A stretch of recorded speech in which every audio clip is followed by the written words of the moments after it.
आजम खान का बयान, और वो बयान भारतीय सेना पर, जिसके बाद देश में छिड़ गया है नया विवाद। खुद समाजवादी पार्टी के नेता आजम खान साहब इस वक्त आज तक पर आपके सामने हैं और उन्हीं से बातचीत करेंगे। आजम खान साहब, आपने हालांकि कहा है कि आपके बयान को अलग तरीके से पेश किया जा रहा है सर, लेकिन हम दर्शकों को लगातार सुना रहे हैं। आप खुद कह रहे हैं कि कैसे महिला मिलिटेंट्स भारतीय सेना की प्राइवेट पार्ट्स को काट रही हैं। उन्हें न हाथ से शिकायत है, न पैर से शिकायत है, जिस अंग से शिकायत है। यानी आप सीधे सीधे ये अलेज कर रहे हैं, आरोप लगा रहे हैं कि भारतीय फौज महिलाओं के साथ रेप कर रही है। आपको लगता है कि देश का गुस्सा जायज है इस वक्त, आजम खान जी?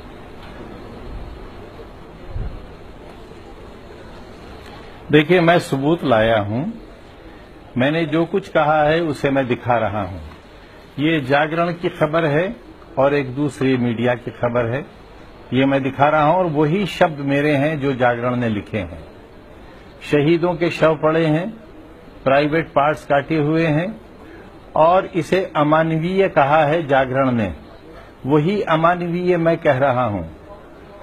मेरे कहने के मतलब को आपने और फाशिस्ट ताकतों ने अपने एतबार से बताया है।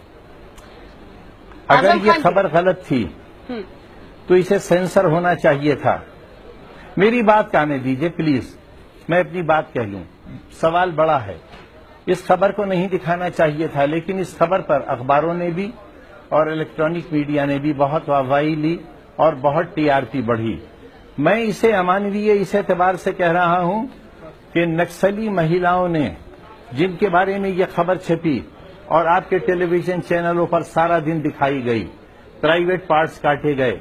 इसलिए काटे गए कि इंसानियत की नस्ल खत्म हो जाए। मैंने क्या गलत कहा? ये अमानवीय था कि इंसान खत्म हो जाए, इंसानियत की नस्ल खत्म हो जाए। ये क्या गलत कहा मैंने? और क्योंकि कानून का राज देर से उठ रहा है, खत्म हो रहा है, अमानवीयता हर तरफ है। ट्रेन में सफर नहीं कर सकते, दाढ़ी नहीं रख सकते, कपड़े नहीं पहन सकते, बुर्का नहीं पहन सकते, खाना नहीं खा सकते, अपना नाम नहीं बता सकते। इसलिए कह रहा हूं, 47 से जो संविधान पर बहस हुई 52 तक, वो इसलिए हुई कि देश में बुलेट का राज नहीं, बैलेट का राज चलेगा। ठीक है सर, आपकी बात हमने जो कहा है वही यहाँ लिखा है। आजम जी, आपकी बात हमने सुन ली, वही लिखा है। अब एक सवाल करने की इजाजत हमें भी दीजिए। अखबारों की वाहवाही और टीवी की टीआरपी पर तो आपने टिप्पणी कर दी, लेकिन ये देश उससे बहुत बड़ा है, बहुत बड़ा है ये देश उससे। और आपने ये तो दिखा दिया कि अखबार में लिखा था या टीवी पर दिखाया गया कि प्राइवेट पार्ट्स काटे गए, लेकिन आप वहां नहीं रुके आजम खान। आप आजम जी उसके आगे बढ़कर ये कहते हैं कि उन्हें न हाथ से शिकायत थी, न पैर से शिकायत थी, उन्हें जिस अंग से शिकायत थी उस अंग को काटा। इससे क्या अर्थ निकाल रहे हैं? ये कहाँ लिखा है? किस अखबार में कहा गया है कि रेप हुआ था इसलिए उनको? मैं वही आपको बता रहा हूँ। नहीं, रेप का एलिगेशन क्यों लगा रहे हैं आप? रेप के बारे में तो कुछ नहीं लिखा गया है। बिल्कुल नहीं, ये हमारी मंशा बिल्कुल नहीं। ये तो इस देश के नक्सलियों का एजेंडा रहता है। ये तो इस देश में आतंकियों का एजेंडा रहता है आजम खान साहब। वो कहते हैं कि सेना उनके साथ बलात्कार करती है और इसलिए सेना के खिलाफ उन्होंने कार्रवाई की। आपने ये कहा ना सर? कहीं नहीं कहा कि ना पैर काटे ना हाथ काटे, जिस अंग से शिकायत थी वो काटा। हमने नहीं कहा। आपने कहा सर। आप कितनी ही बार कह लीजिए, आप कितनी ही बार कह लीजिए, हम यही कहेंगे कि हमने नहीं कहा। और हमारी बात को इसलिए गलत तरीके से दिखाया जा रहा है कि हम फाशिस्ट ताकतों की आइटम गर्ल हैं। हम बीजेपी के लिए नफरत का एजेंडा है। हमें बदनाम करके भारतीय जनता पार्टी का फायदा है, उन्हें वोट मिलता है। हमें गाली देने से काम नहीं चलेगा, हमें शर्म दिलाने से काम नहीं चलेगा। सवालों को समझने की जरूरत है।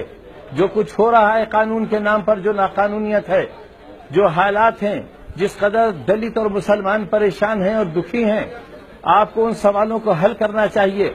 मैं जैसे कमजोर आदमी को गाली देकर क्या मिलेगा? उस वक्त क्या हुआ था जब अफगानिस्तान से देश के प्रधानमंत्री, जबकि जवानों के सर काटे गए थे, देश के प्रधानमंत्री बगैर इंटेलिजेंस क्लियरेंस लिए हुए पाकिस्तान तशरीफ ले गए। नवाज शरीफ साहब को उनकी मुबारकबाद दी जन्मदिन की। इधर सर काटे जा रहे थे और देश के प्रधानमंत्री का सर नवाज शरीफ के मां के पैरों पर झुक रहा था। उन्हें मलियाबादी आम खिलाए जा रहे थे, कश्मीर की शाल पहनाई जा रही थी। तब मैं ही अकेला शख्स था जिसने पूरे देश में इसका विरोध किया था। اور میں نے کہا تھا یہ غلط ہوا ہے۔ کریے پرہار، 100 پرہار کریے دیش کی سرکار پر، لیکن غصہ تو لوگوں کو تب آتا ہے جب آپ سینا پر کرتے ہیں، جب آپ فوج پر سوال کھڑے کرتے ہیں۔ آپ کو نہیں لگتا اس دیش کی سرحد پر اپنے پریواروں کو چھوڑ کر وہ لوگ تعینات نہیں کرتے اور آپ سینا پر سوال کھڑے کر رہے ہیں؟ نہیں، ہم نے آپ نے کہا سر، آپ کو سنا دے ایک بار اعظم خان آپ جی، ماحول خراب کر رہے ہیں، نہیں اعظم خان جی ہم سناتے ہیں کر سر، رہے ہیں۔ ہم نے نہیں کہا، سر آپ کہیں گے تو ہم آپ کو سنا بھی دیں گے۔ آپ نے ہمیں کچھ سنانے کی ضرورت